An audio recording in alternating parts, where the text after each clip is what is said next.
تین قسم کے لوگوں کی تعظیم واجب ہے۔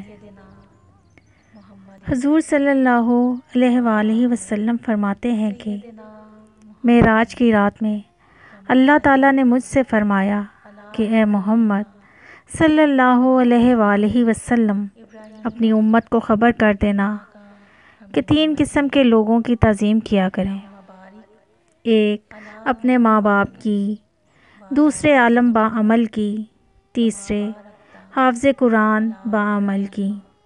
اور اے محمد صلی اللہ علیہ وآلہ وسلم اپنی امت کو ڈراؤ کہ جو شخص ان تینوں پر غصہ کرے گا اور ان سے لڑے گا اور ان کی بے ادبی کرے گا تو میں اس پر اپنا قہر نازل کروں گا۔ اور اے محمد صلی اللہ علیہ وآلہ وسلم قرآن کے حافظ میرے اہل ہیں اور بہت ہی پیارے بندے ہیں۔ اگر قرآن ان کے سینے میں نہ ہوتا تو بے شک دنیا اور دنیا کے لوگ برباد ہو جاتے۔ اور اے محمد صلی اللہ علیہ وآلہ وسلم قرآن کا حافظ جو اس کو ہمیشہ پڑھتا ہے وہ جب مرتا ہے تو اس کے غم میں زمین و آسمان بھی روتے ہیں۔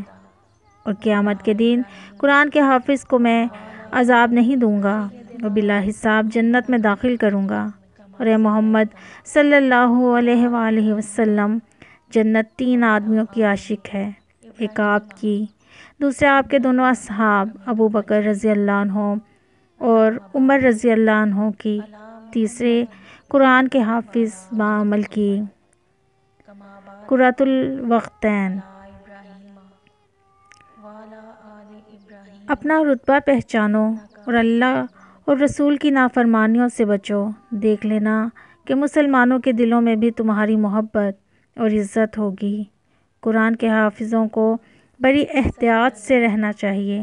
خدا کا کلام پاک سینہ میں ہو پھر اللہ اور رسول صلی اللہ علیہ وآلہ وسلم کی نافرمانی کرنا بڑے عیب کی بات ہے۔ مسلمان بھائیوں، تم دیندار اور پرہیزگار عالموں اور حافظوں کی خوب خدمت اور عزت کیا کرو تاکہ تم بھی اللہ اور رسول صلی اللہ علیہ وآلہ وسلم کے پیارے بن جاؤ۔ شہنشاہ دو عالم صلی اللہ علیہ وآلہ وسلم فرماتے ہیں کہ جو شخص قرآن سنے اس کو بھی ہر حرف کے بدلے 10 نیکیاں ملتی ہیں اور اس کے 10 گناہ معاف ہوتے ہیں اور 10 درجے بلند ہوتے ہیں۔ سبحان اللہ۔